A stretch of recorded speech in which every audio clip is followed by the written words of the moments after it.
buenas tardes.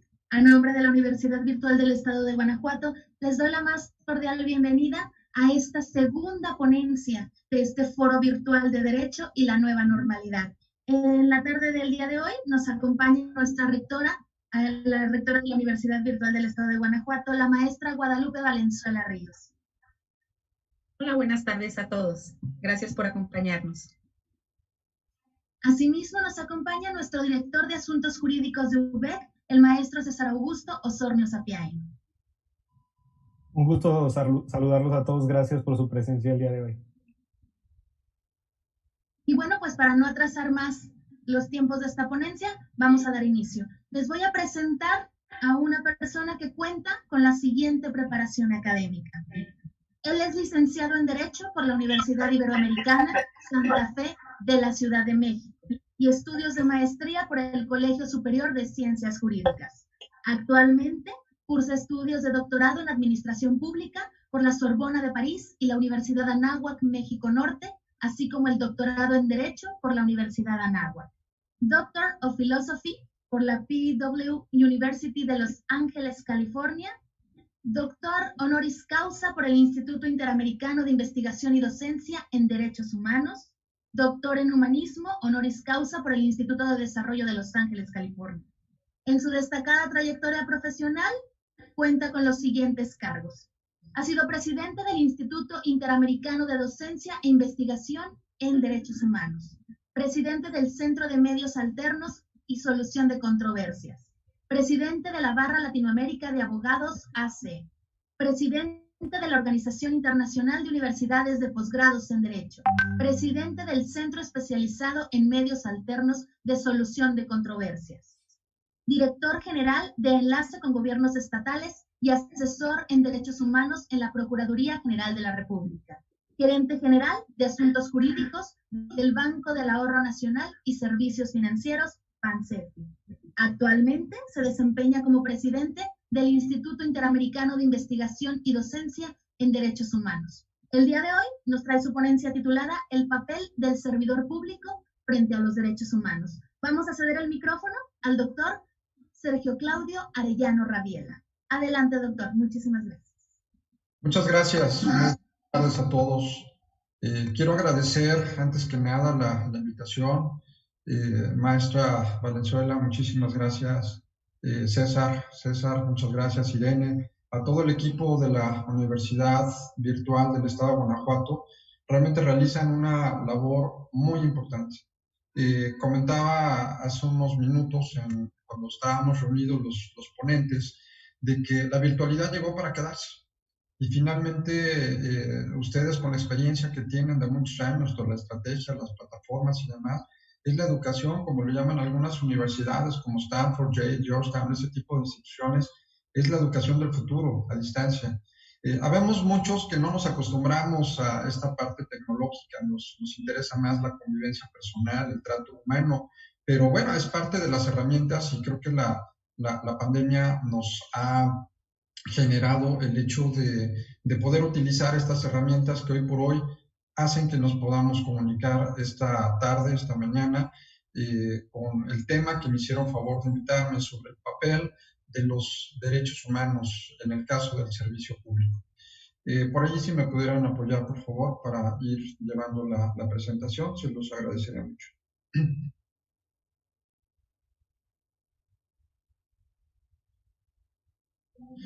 Muy bien, muchas gracias. Entonces, antes que nada, ¿por qué es importante este tema, el papel del servidor público frente a los derechos humanos? Para esto tenemos que entender dos ejes fundamentales, qué es el servicio público, qué son los derechos humanos, y luego todo lo que tiene que ver con el ámbito de competencia entre estos factores. Primero, si me lo permiten, voy a dar una pequeña idea sobre los... Sí, está bien, la segunda, por favor. Sí, perfecto, gracias. Entonces, aquí vamos a discernir sobre dos aspectos fundamentales. Y si me permiten, vamos a hablar primero sobre la parte del servicio público. ¿Qué es el servicio público? ¿Quién es el servidor público? ¿Cuáles son los actos de autoridad? Recordar cuáles son los esquemas de gobierno, soberanía, democracia, representación. Y bueno, lo que siempre he comentado, principalmente mis funciones en la academia, llevo ya muchos años dando clases en licenciatura, maestría, doctorado, y esto me ha permitido pues tener que leer y tener que analizar algunos expertos, algunos autores importantes, por ejemplo, el Leviatán de Thomas Hobbes, o el Contrato Social de Rousseau, o El Espíritu y las Leyes de Montesquieu, o Lobo Estepario de Hermann Hesse, por mencionar algunas obras fundamentales, Los Sentimientos de la Nación de Morelos. Son algunos textos, recuerdo también El Laberinto de la Soledad de Octavio Paz, por mencionar, para poder entender esto que nos está pasando ahorita, o El Príncipe de Maquiavelo, otra obra fundamental, para entender cuál es el papel del servidor público, qué estamos haciendo, y también como sociedad, qué es lo que tenemos que compartir en este orden de ideas. Bien, entendemos que el servidor público, el servicio público, son aquellas personas quienes tienen una función por parte del Estado, que desempeñan alguna actividad onerosa por parte del Estado, y que esto les permite ayudar en todo el esquema administrativo, ya sea municipal, estatal, federal, y que obviamente el papel que desarrolla es fundamental. Su nombre lo indica, servicio público. Vamos a brindar servicios para la comunidad a la cual nosotros representamos. Entonces, en ese orden de ideas, al estar hablando del servicio público, es un don, es un arte, el arte de gobernar. Lo decía Maquiavelo, el arte de gobernar. Gobernar no es una función empírica, no es una función que yo adquiero nada más por obra divina. Hay que formarnos en el servicio público. De hecho, algunas instituciones tienen, por ejemplo, Francia es la panacea del servicio público, de la administración pública, y ellos se van mucho por la parte de la estructura de formación de aquel quien va a estar frente a un cargo público. Y entonces hay lo que sería en algunas instituciones el servicio civil de carrera, o hay un esquema de gobierno corporativo que está muy abocado al ámbito privado, pero que ya algunas instituciones públicas han conseguido, como por ejemplo el tener perfiles de puesto, el tener un organigrama que me permita funcionar de manera adecuada. El ejercicio público no se improvisa. Por ahí hubo un secretario de Estado, no digo el nombre, pero un secretario de Estado que cuando llegó, tomó posesión, dijo, yo vengo a aprender, yo no sé nada de esto, pero vengo a aprender. Qué honesto, estoy de acuerdo, decir, no sé del tema, pero le voy a echar ganas, pero México no está para improvisar, México no está para tener gente que no tenga el perfil, la estructura de poder desempeñar un cargo público. Entonces, si entendemos esta función, que aquellas personas quienes desempeñan una actividad por parte del ente público, sea estatal, municipal o federal, tienen un compromiso adicional, servir a los ciudadanos. Es un factor que no debemos de olvidar. Actos de autoridad. Los servidores públicos no todos son autoridades. Todos los que mandan, los que tienen un cargo, desempeño, alguna función por parte del ente público serán servidores, pero no todos los servidores públicos tienen la calidad de autoridad. Y las autoridades son las que hacen valer a través de una forma coactiva sus determinaciones, ¿no? Quiere decir que, por ejemplo, una autoridad que ejecuta sí es un servidor público con esta condición. Entonces, si yo trabajo para una oficina de licencias, pues soy un servidor público, pero no soy una autoridad. Pero si soy una autoridad ejecutora, entonces soy servidor público y tengo ese don de autoridad. Ojo, el tema de autoridad es un tema fundamental, es una herramienta que se les da para que de manera coactiva pudieran en un momento hacer valer el cumplimiento de la ley. No pagas impuestos, te embargo. Cometes un delito, te meto a la cárcel, ¿no? Por poner algunos ejemplos. Sin embargo, un comentario, lo que está sucediendo a nivel mundial en el campo del derecho es que nos están poniendo focos rojos a México. ¿Cómo es posible que nosotros tengamos a los militares cuidando las calles? Primera recomendación que nos piden a nivel internacional. El ejército no está preparado para convivir con la sociedad civil. Entonces hay una falla en el aparato burocrático de la policía civil. Tenemos que capacitarlos, pero el ejército no puede venir a suplir. Ha habido muchos casos de muertes de personas, de inocentes, porque los militares tienen otra formación. Los militares están para cuestiones de guerra, para defendernos, para cuestiones de narcotráfico, pero no para pararme en un retén y decirle, oiga, párense porque voy a hacer una revisión, porque si no me paro me tiran de balazos. Ya ha habido casos documentados en la Comisión Nacional de Derechos Humanos, de personas que han fallecido por no acatar las disposiciones de un retén por parte de militares. No están sensibilizados en el tema de los derechos humanos. Entonces, los actos de autoridad que pueden generar una forma de cumplimiento de la ley, ojo, hay que tener cuidado. Ahí entra un poco de lo que vamos a hablar. ¿Hasta dónde puede llegar el servidor público? ¿Hasta dónde no? ¿Cuáles son mis límites? ¿Cuál es mi campo de acción? Ahorita voy a retomar un poco esta parte de los actos de autoridad, el límite a los actos de autoridad por parte del servidor público. Voy al cuarto punto, gobierno. No sé por qué se imaginan al hablar de gobierno inmediatamente el poder ejecutivo o al poder estatal, municipal, federal, pero siempre se van como idea, gobierno, poder ejecutivo. No, tenemos que irnos a los autores que les había comentado, la división de poderes de Montesquieu. Él hablaba de 3 elementos, población, territorio y gobierno.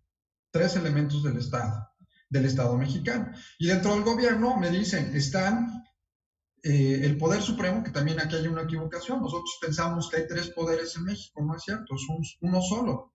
El artículo 49 constitucional nos señala que el supremo poder de la federación se divide en ejecutivo, legislativo y judicial. Quiere decir que atentos al 49 constitucional existe un solo poder, uno solo, que se divide en 3. Entonces cada poder, el ejecutivo, el legislativo y el judicial, tienen un 33% de un todo, que en su conjunto forman los actos de gobierno. Ahora, el gobierno viene a ser simplemente un factor de representación del pueblo, que no se nos olvide. Hay un síndrome que hablan los psicólogos, se los recomiendo, se llama el síndrome IBRIS, con H, IBRIS y B grande, IBRIS, síndrome IBRIS, que hablan los psicólogos. Y esta es una enfermedad que tienen aquellos quienes ejercen el cargo público por el simple hecho de gobernar, por el simple hecho de tener poder, por el simple hecho de mandar, ¿sí? Entonces, ¿hasta dónde quiero tener yo una aspiración legítima de llevar a cabo los actos de representación de un servicio público frente a los ciudadanos? ¿Y hasta dónde realmente es una sed de poder, de lograr un beneficio económico personal, un patrimonio, poder, riqueza, etc.? Entonces, gobierno, ya quedamos, ejecutivo, legislativo y judicial. Gobierno no solamente son los gobernantes. Gobierno, estamos los gobernados. ¿Y qué creen? Muchas veces nos olvidan. Porque no tomamos en consideración a los gobernados. Nos vamos al principio siguiente, que es el de la soberanía. ¿Qué es la soberanía? El poder del pueblo. ¿Realmente el pueblo tiene el poder? Sí. ¿Constitucionalmente el pueblo puede decidir qué sucede? Sí. La pregunta del millón es, ¿y cómo la hago? Hay algunos sociólogos, críticos, politólogos, por ejemplo, Fernando Sabater, por mencionar algunos de ellos, que dicen, el Estado de Derecho en México está agonizando. ¿Por qué? Porque yo puedo tener una constitución de primer mundo. Quien lea la constitución va a decir, caramba, México es el país de las maravillas, tengo derecho a todo, tengo derecho a la educación, tengo derecho a la salud, tengo el derecho a una vivienda digna, tengo el derecho a no ser discriminado, tengo el derecho a un salario justo. Así lo dice la constitución. Yo les pregunto, ¿y en la realidad, y en la práctica esto es cierto? No. No todo el mundo tiene el derecho a la educación, no todo el mundo tiene el derecho a la salud, no todo el mundo tiene el derecho a una vivienda digna, a un salario justo, no todo el mundo. Entonces están violando la Constitución. ¿Qué quiere decir? Que algo está pasando. Está agonizando nuestro sistema de derecho. Tenemos que armonizarlo, entonces, con todo esto que estamos comentando, para buscar el bien común, para buscar la justicia social. Entonces, la soberanía radica en el pueblo. Nosotros somos quienes debemos de decidir el rumbo de nuestro país. Ahora, me pongo el papel de sociedad. Existe una apatía social. No nos interesa involucrarnos en las cosas públicas. Ese también es un grave error. Imagínense que nosotros, gobernados, somos los jefes de una empresa y los gobernantes son nuestros empleados. Pero si nunca nos paramos a revisar qué están haciendo, entonces se vuelven soberanos, se vuelven plenos, deciden sin tomar en consideración la voz popular. Toman decisiones porque finalmente nosotros, aquí explico el concepto de representación, nosotros pedimos que nos representaran a través del sufragio, que puede ser un sufragio directo o un sufragio indirecto. Entonces, a través del sufragio nosotros decidimos, yo quiero que fulano de tal sea presidente de México, yo quiero que fulano de tal llegue a ser senador, diputado, etcétera. Se supone que tenemos esa herramienta. ¿Saben qué pasó en las últimas elecciones? Ganó el abstencionismo. La sociedad no salió a votar y piensa que al no ir a votar ejerce un derecho de rechazo contra lo que estamos viviendo en materia política. Y no, tristemente al contrario, se cierran las elecciones con aquellos quienes sí votan por una cuestión de alianzas políticas o de alianzas de partido, y entonces están gobernando las mayorías de las minorías. Ciudadanos que votamos, de esos pocos, la mayoría es la que nos gobierna. ¿Eso será democracia? No. ¿Por qué la gente no se involucra? Porque no le interesa. Porque estamos viendo que no hay un rompimiento legítimo entre las instituciones y la sociedad. Es muy común cuando yo quiero un cargo público que requiero la anuencia de los ciudadanos, estoy tocando las puertas, voy a las colonias, voy casa por casa, y después, si logro obtenerlo, haré lo mismo, iré a las mismas casas y decirle, oiga, yo ya soy el representante que usted me eligió, ahora vengo a ponerme a sus órdenes, soy su empleado, dígame ahora sí en qué le puedo servir. Eso no sucede. Entonces, tenemos un gran abismo de ideas que desgraciadamente chocan con lo que debería de ser una relación indisoluble. No podemos vivir separados, gobierno y gobernanza. El servidor público con el ciudadano. Desgraciadamente, somos seres sociales. El son político, que decía Aristóteles, somos seres sociales por naturaleza. Todos dependemos de todos. No podemos vivir aislados, es naturaleza humana. Entonces ahí nace el principio de la soberanía, la democracia, otro tema que también luego se nos olvida. Recordemos al presidente Lincoln cuando decía, la democracia es el gobierno del pueblo, para el pueblo y por el pueblo. Eso es la democracia. Demos pueblo, kratos, gobierno. Yo siento que esto es una utopía, que esto solamente es retórica, es historia, son cartas de buenas intenciones. Porque en la realidad el pueblo no gobierna. En la realidad no existe una representación general. Entonces ahí tenemos un primer foco rojo. La que sigue, por favor. Bien, hablé un poco sobre el esquema del servicio público, un poco sobre los focos rojos que hay en esta materia, un poco sobre el esquema que hay que tomar cuidado, etc. Platiquemos sobre los derechos humanos. Le comentaba a la maestra Valenzuela hace un rato, a nuestra rectora, de la importancia de generar foros en materia de derechos humanos, pero que sean personas que verdaderamente sepan de derechos humanos. Porque pareciera que al hablar de derechos humanos estamos hablando del respeto a la ley. ¿Y qué creen? Muchos de los casos, al aplicar la ley, se violan derechos humanos. Hay leyes que violan derechos humanos. Hay leyes que son injustas y las seguimos aplicando. Entonces, ni siquiera un principio de legalidad, que es el que sirve al servidor público, que está ceñido por lo que la ley le faculta. Muchas veces dicen, bueno, pues es que yo estoy actuando conforme a la ley, yo soy un servidor público y yo estoy actuando conforme a la ley, ¿sí? Y si la ley está mal, ¿la aplicas? Sí, porque si no puedo ser sancionado. Entonces no pensamos, somos robots, somos seres que no podemos tener el don de discernir sobre la posibilidad de que las leyes puedan ser un mecanismo de comisión de actos de justicia, un mecanismo de violación de derechos humanos. Ahorita, por ejemplo, estamos trabajando en un proyecto en el cual se está revisando todo el marco jurídico secundario en el estado de Guanajuato que está violando derechos humanos. Es inconcebible. Imagínense leyes que se crean por parte del aparato legislativo, aprobadas y promulgadas y demás. ¿Pero qué creen? ¿Quién las hizo? No se dio cuenta que al crearlas está violando derechos humanos. ¿Y por qué no se dio cuenta? Porque no sabe qué son los derechos humanos. Porque no conoce los derechos humanos. Ahora, la siguiente pregunta sería, ¿y si tengo una ley que viola derechos humanos, la aplico? Es una pregunta muy complicada, porque si no la aplico me van a sancionar.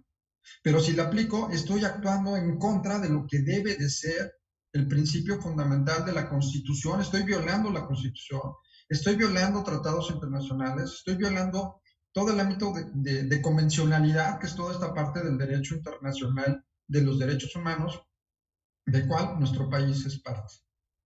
Entonces, imagínense, hay muchos casos. Uno de ellos se los dejo nada más, no me dará tiempo de explicarlo, pero se los dejo nada más como inquietud. La figura de la objeción de conciencia.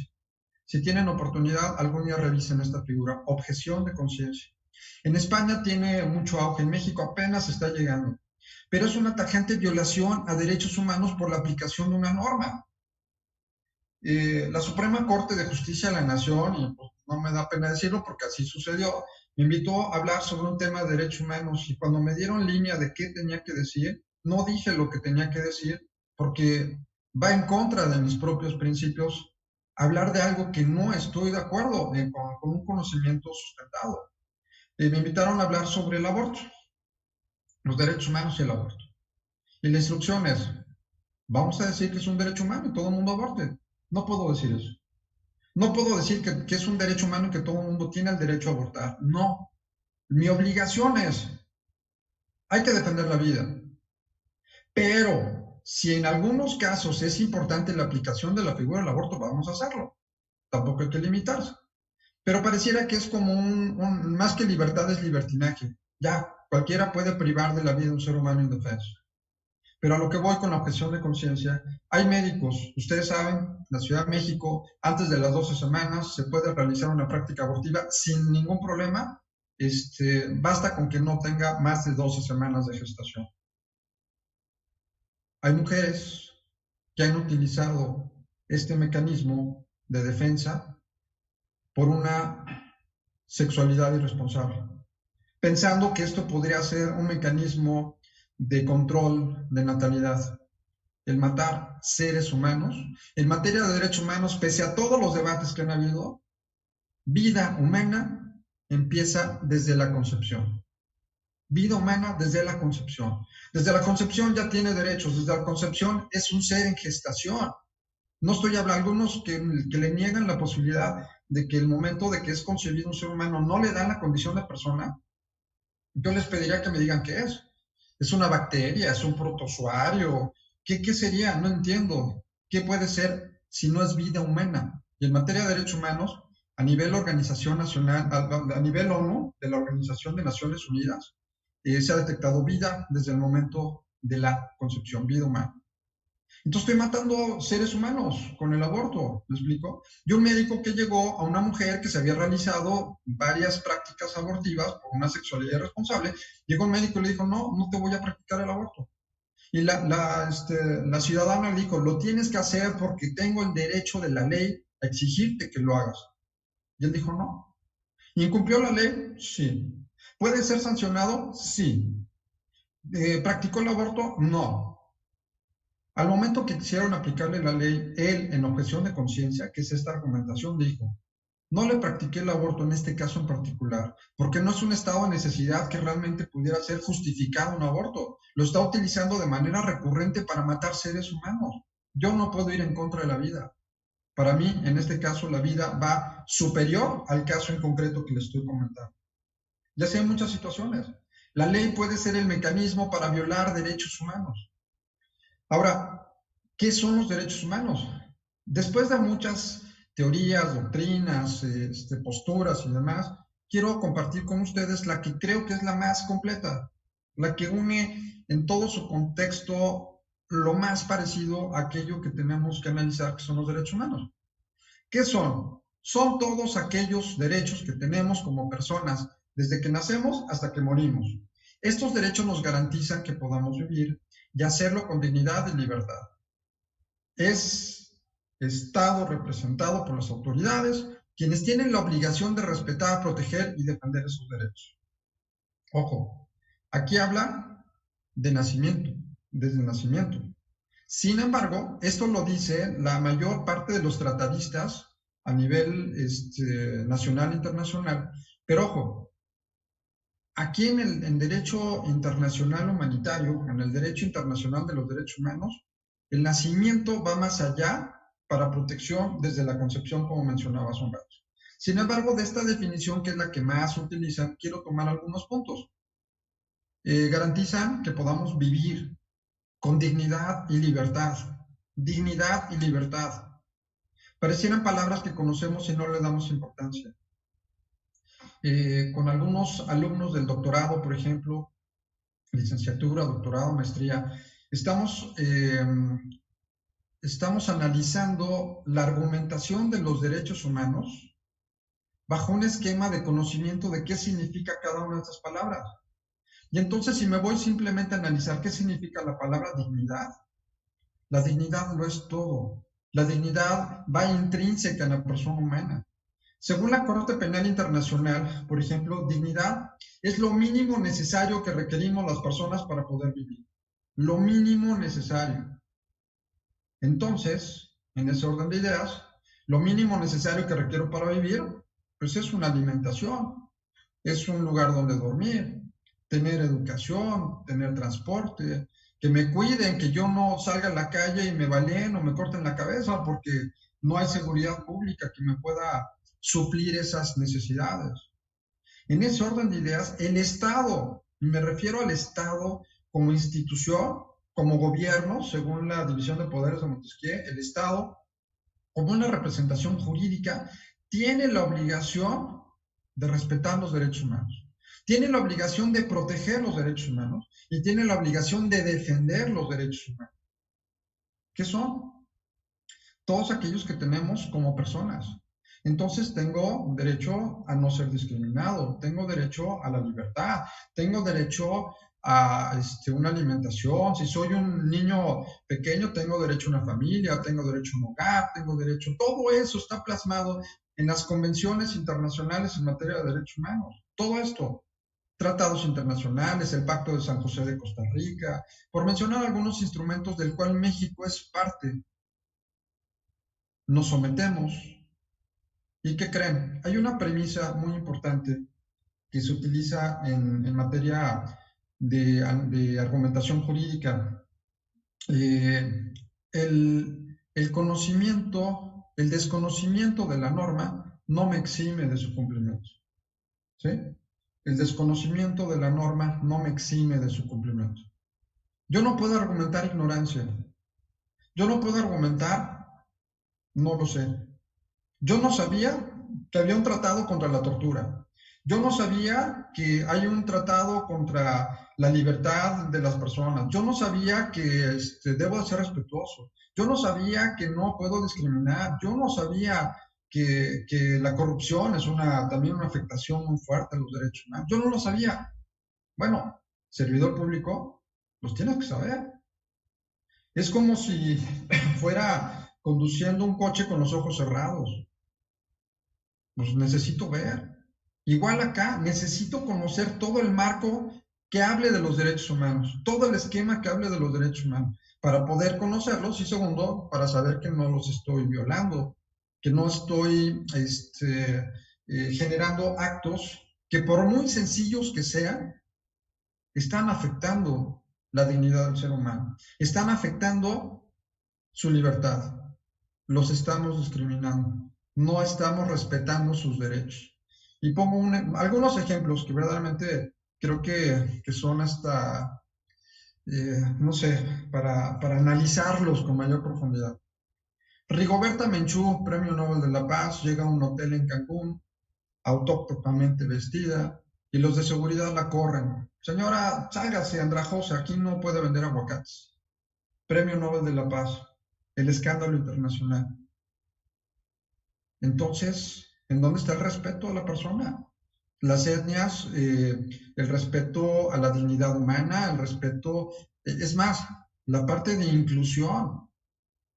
Me atrevo a decir, con todo respeto, que hay estados, en este caso Guanajuato es uno de ellos, que le cuesta mucho trabajo hablar de los temas de inclusión.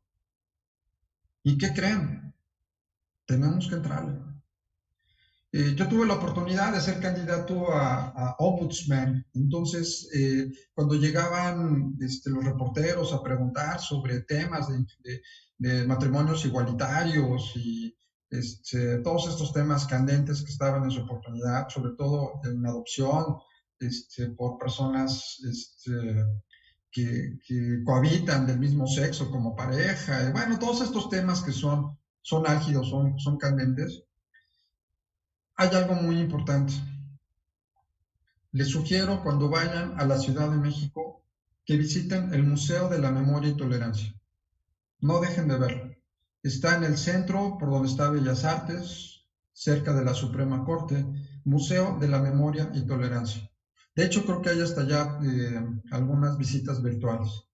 Museo de la Memoria y Tolerancia. Este museo es un museo especializado en derechos humanos en la Ciudad de México. Con toda la tecnología, con todos los aparatos, con todo lo que pueda generar, y créanme que después de haber estudiado muchos años a los derechos humanos, al momento de llegar ahí me abrió el panorama. ¿Por qué? Porque, por ejemplo, a mí en lo personal, si me preguntan, Juan Pérez, oye, ¿a ti te gustan los matrimonios igualitarios? A mí, Juan Pérez, yo diría, no, a mí no me gustan. Yo creo en la unión del hombre y la mujer en matrimonio, pero es mi forma de pensar individual, ojo. ¿Pero qué creen? Hay una palabra que se llama tolerancia. Ese museo se llama Memoria, para que no se nos olvide, y Tolerancia.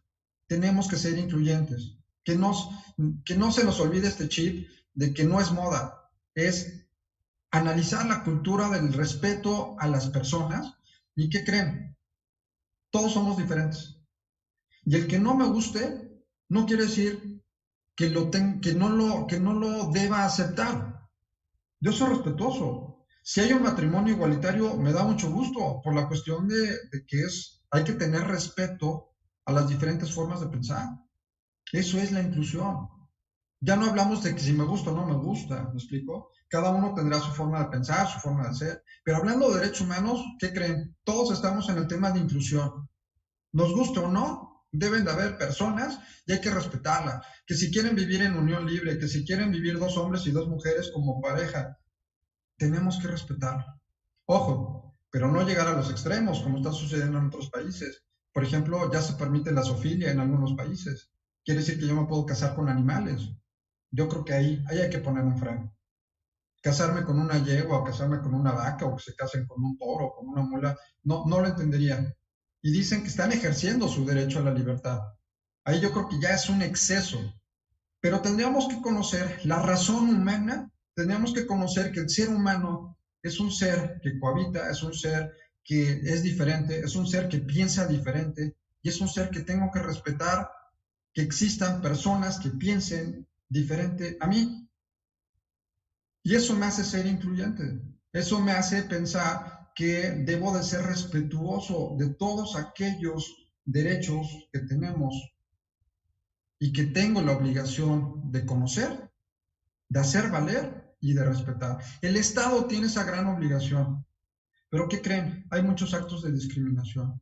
¿Qué creen? Los servidores públicos cometen muchos actos, sobre todo porque no todos están cumpliendo con defender los derechos humanos, con educar en derechos humanos, con proteger los derechos humanos, con respetar a la persona humana. ¿Sí? Y pueden haber muchos ejemplos. Simplemente, perdón, pero creo que no podemos dejar de tomar el ejemplo de nuestro presidente. Al hablar de los fifís y de los chairos, está discriminando, está segregando a diversas personas, clasificándolos por su forma de ser o por su forma política de analizar, cuando un presidente debe de gobernar para todos, para los fifís y no los fifís, los cholos y no cholos, los conservadores y los liberales, a todos. Es el presidente de todos los mexicanos. No es el presidente solamente de la clase baja, como él lo llama, de las personas, de las masas. No es el presidente del pueblo en el máximo esquema de pobreza y de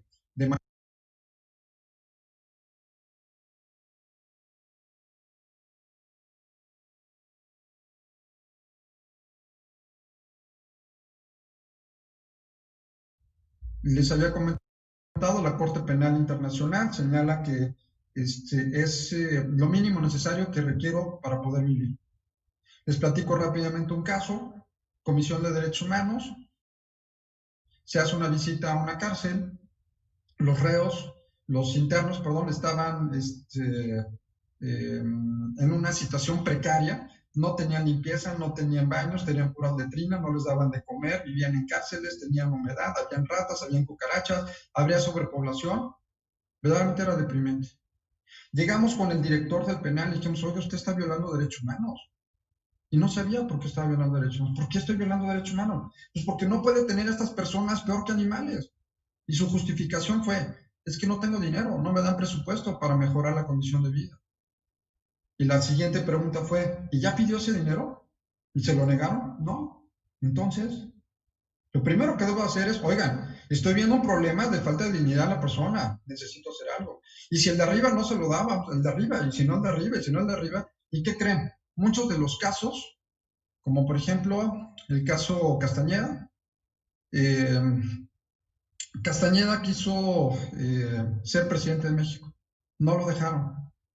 Decían que no podía ser presidente de México por ser candidato independiente. No existían las candidaturas independientes, tenía que estar en un partido político. Y él dijo, oiga, pues si la Constitución dice que para ser candidato para un cargo público tengo el derecho de votar y ser votado. Sí, pero ¿qué crees? No hay una ley que te accese, que te permite llegar allá. Acudió a las autoridades mexicanas, no puedes, primera instancia, segunda instancia, no puedes. Se fue hasta el Poder Judicial de la Federación, no puedes. México le dijo, no puedes ser presidente de México, no puede, entiende que ese derecho democrático no lo tienes, según su visión de los derechos humanos. ¿Qué hizo? Se fue a la Comisión Interamericana de Derechos Humanos y de ahí saltó a la Corte Interamericana de Derechos Humanos en Costa Rica, donde analizaron el caso, revisaron al Estado mexicano, se demandó al Estado mexicano y ¿qué creen? Se ganó. ¿Y qué creen que fue lo que dijeron los jueces internacionales? México, estás violando derechos humanos. ¿Cómo le estás limitando su derecho humano al ejercicio de la democracia a un ciudadano mexicano? Ah, es que no sabía. Yo pensé que como no había una ley, pues entonces no tenía obligación de hacerlo. Desconocimiento de los derechos humanos. La que sigue, por favor. Urgente que todo servidor público lea el artículo 1 de la Constitución. Por lo menos el 1. Ya me doy de gane con que abran su Constitución y que lean el artículo 1. Principio pro persona. Reforma de derechos humanos fundamental. No lo voy a leer todo, está muy extenso, pero me voy a lo que está en rojo. ¿Sí? Los derechos humanos como un factor fundamental para el ejercicio de los derechos en nuestro país. Y puse en rojo lo principal. Todas las autoridades en el ámbito de sus competencias tienen la obligación de promover, de respetar, de proteger, de garantizar los derechos humanos conforme a los principios de universalidad, interdependencia, indivisibilidad y progresividad. En consecuencia, el Estado deberá prevenir, investigar y sancionar y reparar las violaciones de derechos humanos en los términos que la establece la ley. ¿Sí? Me voy a la primera parte. Todas las autoridades tienen la obligación. Ojo, ¿promueven ustedes los derechos humanos? No lo sé. ¿Respetan los derechos humanos?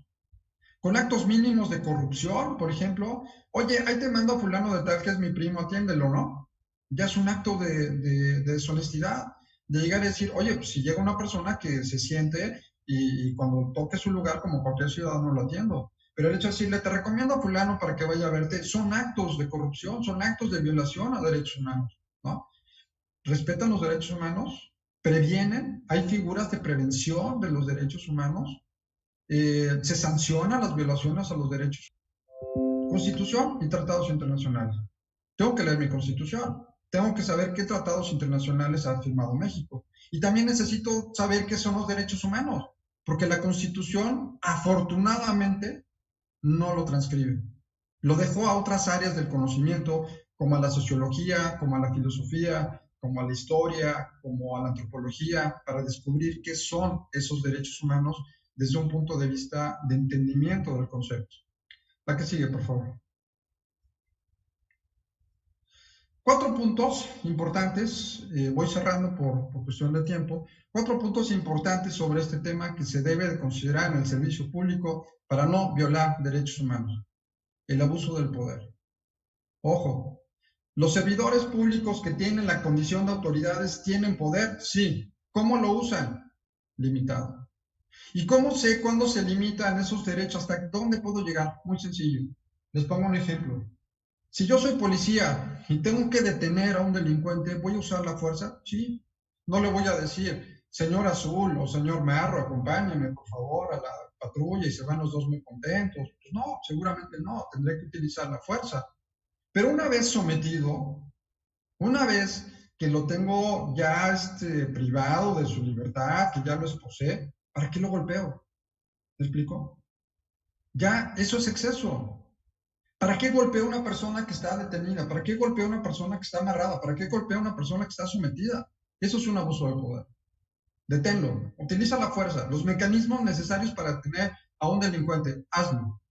Pero una vez detenido, no puedes someterlo.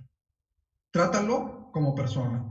Es que los delincuentes tienen derechos. Sí, señores, sí tienen derechos. Como todos los ciudadanos.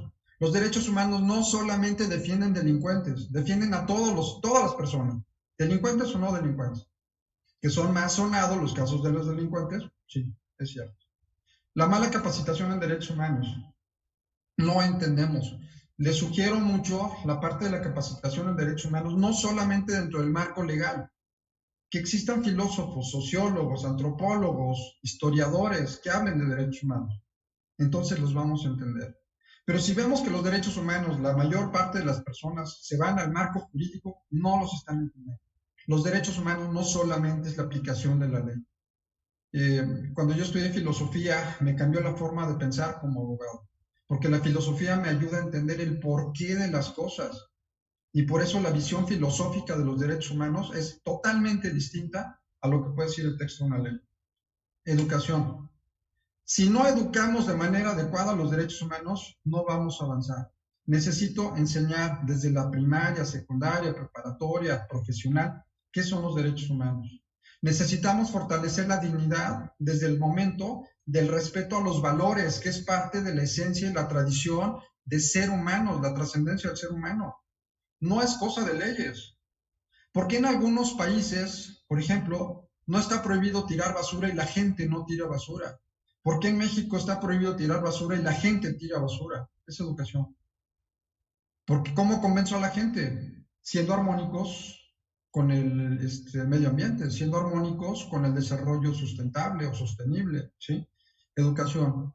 4. Necesitamos defender los derechos humanos, no solamente desde el marco legal, sino desde el marco social. La sociedad debemos de reunirnos para proteger los derechos humanos. La parte internacional, obviamente la Constitución, las normas nos van a ayudar, ojo, nos van a ayudar, pero no es la respuesta. Defensa social, el marco legal constitucional y conocer todo lo que tiene que ver dentro del marco internacional de los derechos humanos, que ahí la mayor parte estamos totalmente con los ojos cerrados. La que sigue, por favor.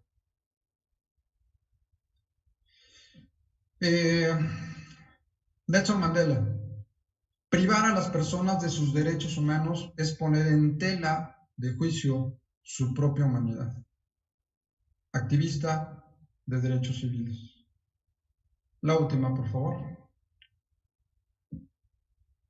Sé que el tiempo es corto, sé que ya estamos al límite de cerrar esta sesión. Agradezco muchísimo la invitación. Vienen algunos datos de un servidor, viene mi WhatsApp, tengo una página en YouTube donde hay algunos videos especializados en temas de derechos humanos, Twitter, y el grupo de estudio, normalmente ahí subo algunas publicaciones en materia de derechos humanos, artículos, documentos, en fin, trabajamos desde hace muchos años el tema de los derechos humanos y si en algo puede servirle esta información, estoy a sus órdenes. Si hay alguna pregunta, estoy a su disposición. Muchas gracias por escucharme.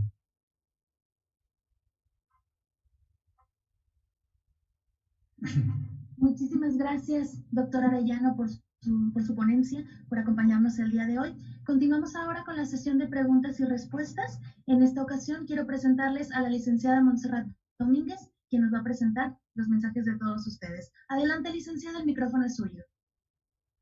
Hola, ¿qué tal? Buenas tardes a todos. Doctor Sergio, muchas gracias.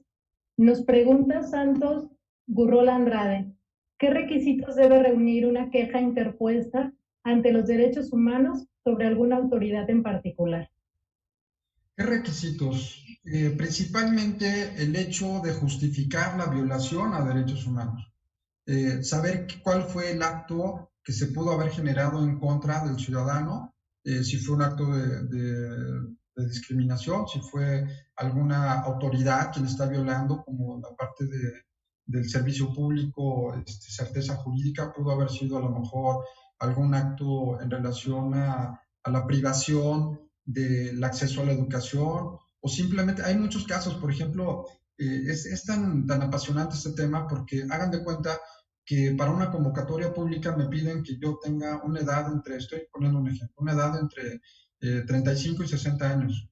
Bueno, ¿y los de 60 años ya no servimos? ¿61 ya no servimos? ¿O los que estamos antes ya no servimos? Es una violación a derechos humanos. Déjenme que sea por capacidades, ¿no? Que sea por habilidades, que sea por inteligencia, por merecimientos.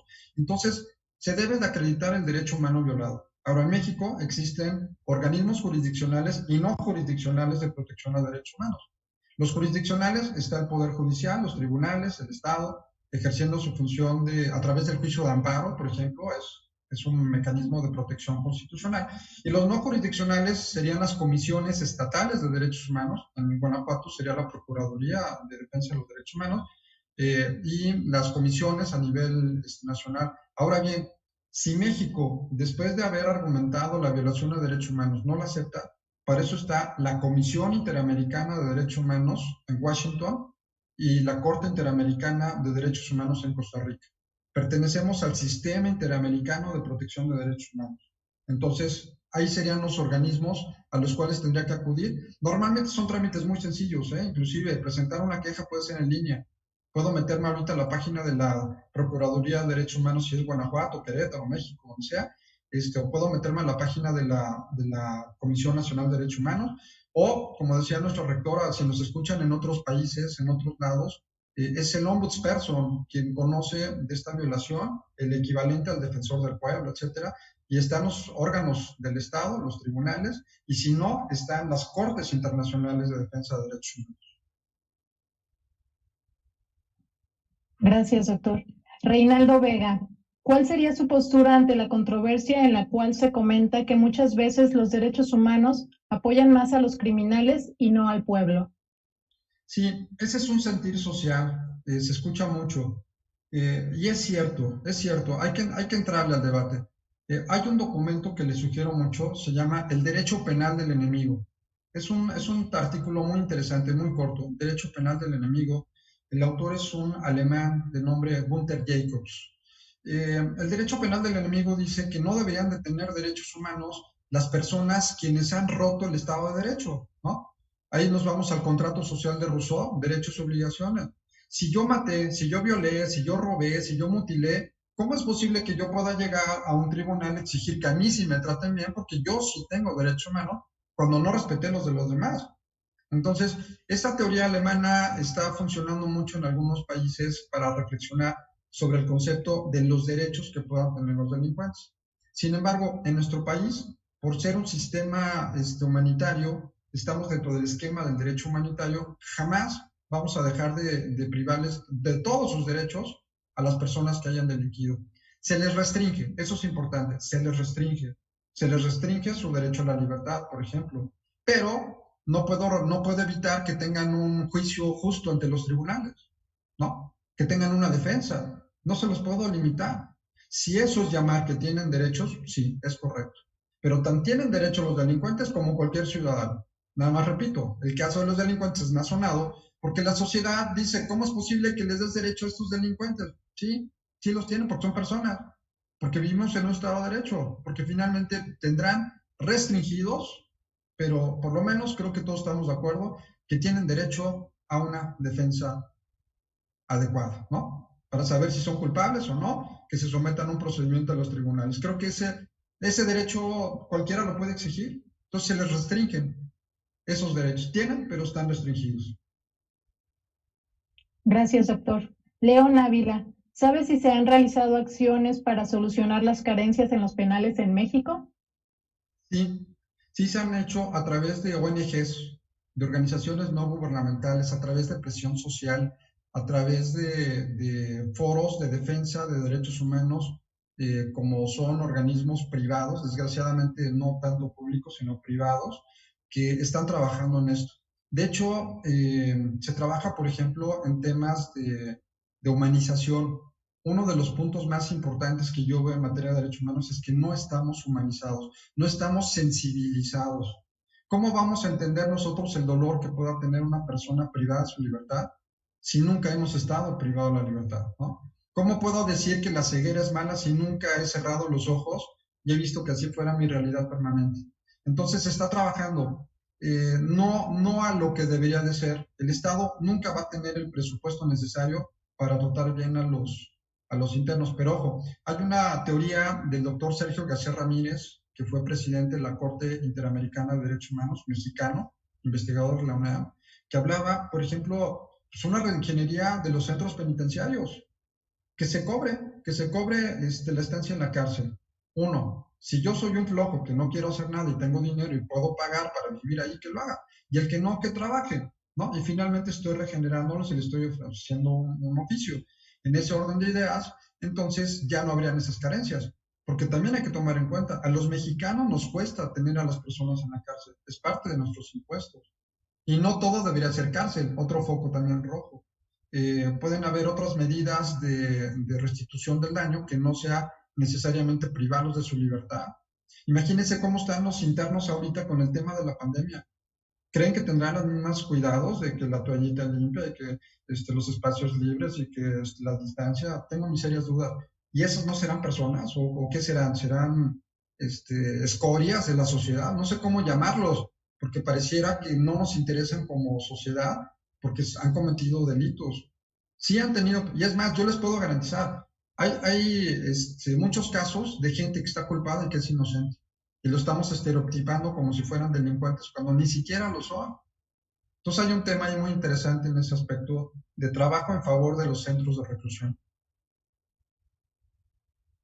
Gracias, doctor. Me permito leerle algunos comentarios para seguir con la siguiente pregunta. Martínez Marisol, muy buena conferencia, licenciado, lo felicito. Cospe, Víctor, excelente y felicidades por ser coherente, su pensar con su actuar. Yair Barba, muy buena forma de decir las cosas, felicitaciones. Alex Argüello, excelente ponencia. Juan José Mata, excelente tema y buena explicación. Gracias, doctor Arellano. Muchas gracias. Me permito leerle la siguiente pregunta. Blanca Martínez, ¿puede haber represalias de al ser servidor público y denunciar abuso de autoridad de algún otro servidor público? ¿Qué debería hacerse en este caso? Pues sí, represalias pueden existir. Obviamente, sobre todo en el servicio público, hay que tomar en cuenta que el servidor público en un horario es servidor público, pero en otro horario es un ciudadano común y corriente. Se quita la cachucha y ahora es papá, es esposo, es hijo, etcétera. Entonces, ¿puede haber actos en contra de los propios servidores públicos? Sí. ¿Puede haber represalias? No dentro del ámbito justificado, pero sí sabemos que se dan. Sabemos que muchas veces nos amenazan para no denunciar, o nos amenazan para no realizar un acto que se haga público, que creo que eso también es un factor importantísimo, el que nosotros ejerzamos ese derecho a la defensa de los derechos humanos. No creemos en las instituciones, otro tema. ¿Por qué no voy a denunciar la comisión de un delito? Porque de antemano, como sociedad, sé que no van a hacer nada, ¿no? Ya tengo esa zozobra, pues ¿para qué voy a perder mi tiempo? Me robaron, me asaltaron, me golpearon, voy a perder mi tiempo. Cuando las instituciones deben de ser más amigables y deben de dar esa seguridad. Por ejemplo, hay un tema para evitar eso, sería la protección de datos personales. Que no revelen de dónde salió la información, que tengan sigilo, que tengan mucho control del manejo de información, para que entonces ahí se pueda ejercitar de manera más transparente la impartición de justicia. Pero sí se puede haber, desgraciadamente sí, en la práctica lo hay. Gracias, doctor. Pasamos a la última pregunta. Norma Yerema, ¿cuál ha sido el alcance que han tenido los representantes de los derechos humanos en Guanajuato? El alcance que han tenido los representantes de derechos humanos en Guanajuato. Bueno, creo que están haciendo una labor muy importante. Particularmente conozco al señor procurador, es un joven entusiasta defensor y muy aguerrido en la defensa de los derechos humanos. Creo que la Procuraduría de Derechos Humanos está haciendo una labor muy importante, pero no es suficiente. No es suficiente. Se hablan de los derechos humanos en Guanajuato, no solamente son los organismos de defensa tradicional de los derechos humanos, como el Ombudsperson. Están también, por ejemplo, las autoridades jurisdiccionales, están las autoridades municipales en el esquema de protección de todos los que estamos inmersos en la parte pública, que somos ciudadanos y gobernantes a su vez, tenemos una corresponsabilidad. Entonces, creo que las instituciones están trabajando, pero no lo suficiente. Tristemente, los que estamos en Guanajuato, tristemente vivimos inseguridad permanente. ¿Por qué? Pues porque estamos yendo sobre un sistema que no nos está protegiendo del todo un derecho humano como el derecho a la vida. Yo salgo con temor de que me vayan a matar, o el derecho a la seguridad pública, de que existan. Es más, la gente ya le teme más a los policías que a los propios delincuentes, ¿no? Entonces, ¿qué seguridad tenemos cuando, por ejemplo, Juan Velázquez, un abogado muy conocido a nivel nacional, decía: quieren acabar con los problemas de seguridad en México, capaciten a los policías, páguenle bien a los policías, tengamos mejores policías y esto podría llegar a cambiar. Entonces, ¿están trabajando en Guanajuato? Sí, creo que es una labor que no es suficiente. Y sobre todo, tienen que trabajar de manera coordinada. Era lo que yo decía: ¿cómo es posible que si soy de un partido político no coincida con otro partido político, cuando pueden haber diversas formas de pensar entre propios municipios? Municipios del PRI, otros del PAN, otros del PRD, Morena, etcétera. No sé, no me gusta la política, no me meto en temas de partido, pero también sé que son muy celosos de su territorio y que si no trabajan de manera coordinada en Guanajuato, o a nivel nacional, o a nivel mundial, no vamos a salir adelante. Es una labor coordinada entre todos. Entonces, creo yo que las instituciones sí están haciendo, pero todavía les falta.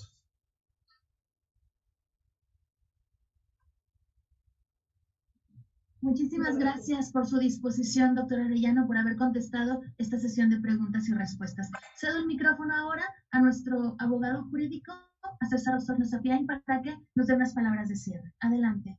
Gracias. Gracias, licenciada Moni. Bueno, primeramente agradecer al doctor Sergio Arellano el haber aceptado esta invitación. De verdad valoramos mucho el que nos haya compartido un tema por demás relevante.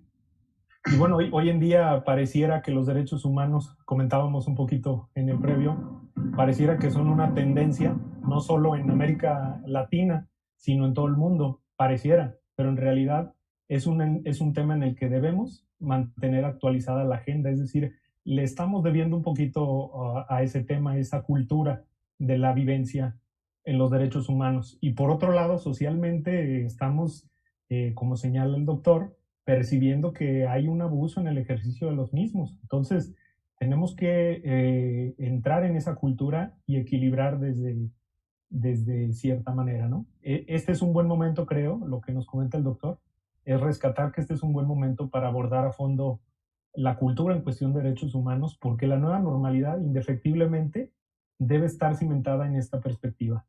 Nuevamente, gracias, doctor, y gracias a todos por su asistencia. Muchas gracias. Pues sí, muchísimas gracias a todos. No me queda más. Perdón, la rectora nos va a dirigir una breve intervención. Adelante, maestra. No, César, muchas gracias. Yo nada más quiero agradecerle al doctor Sergio Arellano. Su ponencia fue más que extraordinaria, donde nos hizo ver todo lo que implica la parte de derechos humanos. Así es que yo le agradezco el tiempo que nos dedicó a nosotros, a nuestros alumnos, a la universidad. Muchas gracias por ello. Al contrario, muchas gracias, maestra, por la invitación. Un saludo afectuoso. Muchas gracias.